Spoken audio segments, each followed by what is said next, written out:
Welcome back to the Inside Edge with Wes Cusworth and Mark Brunga. And whilst we spoke about the Torquay Tigers in the middle bracket of our program, we're catching up with the Thomson Tigers now. Yes, a very exciting night for them on Saturday night, Wes, I take it, with something to celebrate?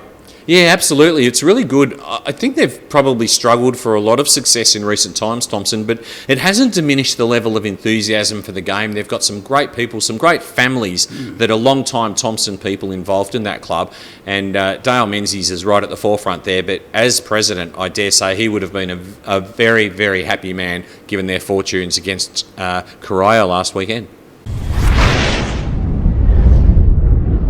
Dale, thanks so much for joining us. Obviously, really exciting for the boys to have a victory against Corio last weekend. So, really positive signs for the Tigers. Yeah, it was, Wes. It was good. Obviously, we had a bit of a slow start to the year, but it was good reward. I was really pleased for Adam and the team. As I said, they deserved the win and played really well.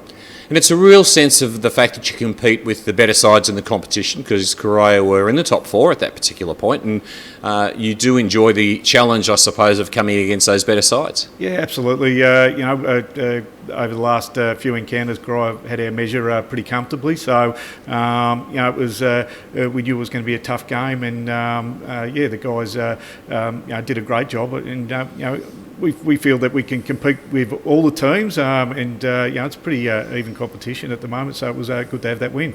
Well, of course, the one-day structure means that you do get a couple of looks at each side, which means that you can measure your own performances, I suppose, when you come against them the second time round. Yeah, absolutely. But that's one good thing of the way it's turned out with COVID, is that everyone plays each other. So we'll set some goals. As I said before Christmas, we only had the 1.5 wins. Already we've got one after Christmas, and our goal is to obviously build on that and see where the improvement has come.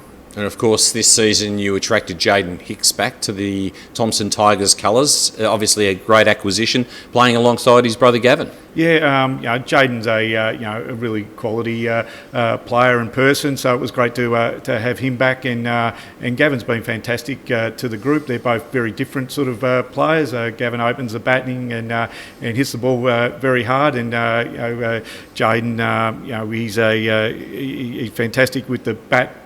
He's a great fielder, and if he misses out with the bat, he generally takes some wickets like he did on the weekend. Now, of course, a friend of the program is, in fact, Grant Dew, who not only is combining his efforts with the Thomson Tigers, but also playing a bit of overage cricket, I believe. Yeah, Grant, he loves and he brews cricket. He's fantastic to our club. He's heavily involved with the juniors, and now playing with Sebastian, his young fella. But he keeps making runs in the Geelong over 50 side. Now, you mentioned Sebastian Dew. Now, I dare say he's one of a number of young players that you've got coming up through the ranks. It's obviously a real challenge ensuring everybody gets an opportunity to do the sort of skills that they exhibit typically. Tell us a little bit about some of the young up-and-comers that you've got there at Godfrey Street. Yeah, we last year we had 4 or 5 teenagers playing our first.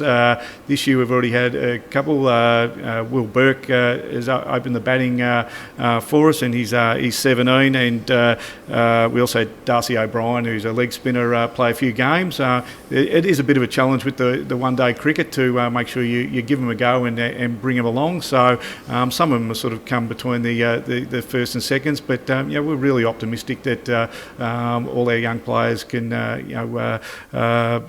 be part of our future. And how much fun has it been having Big Sam Stanley back in the Tigers colours? Of course, he spent a season at Merger Bullock, but he came out here originally from England to play with Thomson, and he's such a character. Yeah, he is, and he against Deakin before Christmas really turned it on, and it's great to have him back. He's been great around the club, and his family's heavily involved in it, and we're really happy to have him. Thanks so much for joining us on the Geelong Cricket Show, and we wish the Tigers well as they have another big assignment ahead of them this weekend. Thanks so much, Dale Menzies. Well, fantastic to hear from Dale there, and good luck to the Thomson Tigers, and may they make it 2 in a row, hopefully this week against Bannockburn at Bannockburn, Wes. Yes, Victoria Park is the venue for that particular encounter, and let's hope they can find some form. Let's turn our attention to some of the other games that are really capturing our interest, and I dare say there is a game of the day for you in GCO 3. Yeah, absolutely. That's the game between Geelong West and Newcombe District. It's 1 versus 4, so it could be a fairly entertaining game, this one, and Newcombe really have to win to keep themselves in touch with the top 4 because they've got Corio breathing down their neck in 5th place. Yeah, of course, Andrew Webb, of course, his movie star looks may have been a little bit altered by that little graze on the left eyebrow. I believe he might have top-edged one into his own face. Yeah, well. So in all sincerity, we do wish you well, Andrew. I hope that there's no residual damage done there. We do want to see some continued good form from you. Absolutely, and he has been in good touch this year. Him and Anthony Quarrell also one of the keys to Newcombe District. But Ken Spence has had another great year for the Rams, and he's in really good form. And also they've got Sam Kelly, who's been playing very well too with the ball this year. So I'm tipping a fairly entertaining contest, and could go either way. Yeah, Sam Kelly, obviously from the Kelly clan there at Geelong West, and a long-established Geelong West family. Absolutely, and as we move on to Division 2, I'm sorry, Wes, but I was going to come up with one game, but there's just 2 games I cannot separate, and that, of course, is Marshall and Torquay out here at the Marshall Bear Park, where we broadcast this show from, and they're taking on Torquay. It's 1 versus 3, and a bit like Marshall and Bell Park, Marshall and Torquay is also one of those clashes of traditional rivals, as they say. It's almost locale too, isn't it, really? Yeah. Just Torquay's just down the road from Marshall, and there's obviously enormous interest in this contest, and they're both highly competitive sides. There won't be any quarter given, one wouldn't imagine. Oh, absolutely not. And they're both in scintillating touch at the moment. Tommy Henderson's playing well with the bat for Torquay. James Fisher's leading magnificently. And then you just have the really stable Marshall lineup. Doesn't change from week to week. It's the same 11 pretty much that go out every week and do battle barring injury or unavailability. And I think that's the key to Marshall. They're in really good touch. They're on top of the ladder at the moment, and I expect them to stay there. And what about the other game? Well, the other game is the Bell game, the Battle of the Bells, shall we call it? Bellpost Hill and Bell Park. So the neighbouring clubs doing battle on Saturday afternoon. This will be a fascinating game. Bellpost Hill are just starting to really get their act together at the moment, and they're bowling and playing exceptionally well.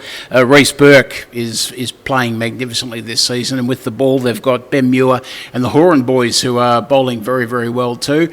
On the other side of the coin, well, there's going to be a lot that rides on Shane Lima and also David Toff with bat and ball, and also Michael Lima. So it'll be a very interesting contest, and Bell Park really need the win as they're sitting in 5th place. They'll need a win to keep in touch with the top 4. Should be a cracking contest. What about GCA 1, Mark? Well, I reckon we're in for a beauty, Wes. So we saw East Belmont in action last week against St Joey's, and they were absolutely awesome.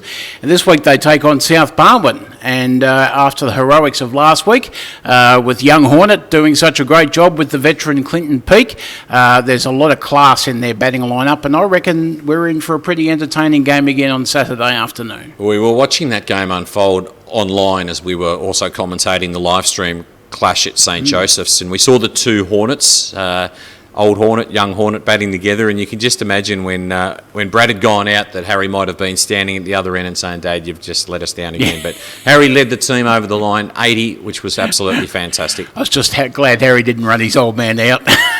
Well, he didn't do that, which was a real positive, and hopefully they can have some continued good form. That is a really choice game, that one. I think it should be a cracker. And whilst it won't have quite the same ladder ramifications, a game that really captures my interest is Leopold versus St Joseph's out there at Leopold. I think the Lions are on the rise, and I think St Joey's, I mean, they boast a couple of the best bats in the competition in Luke Gibbs and Andrew Hodgson, so should be an absolutely cracking contest. Absolutely, and both of those players were looking okay last week against East Belmont, but did struggle for patches to score against the very tight East Belmont bowling. So, you know, a slightly different lineup with Leopold. Be interesting to see how that pans out. Yes, indeed. Well, we hope you've enjoyed the Inside Edge for this week. I'm Wes Cusworth, on behalf of Mark Brunga, wishing you all the very best for your cricket action this weekend. Bye for now.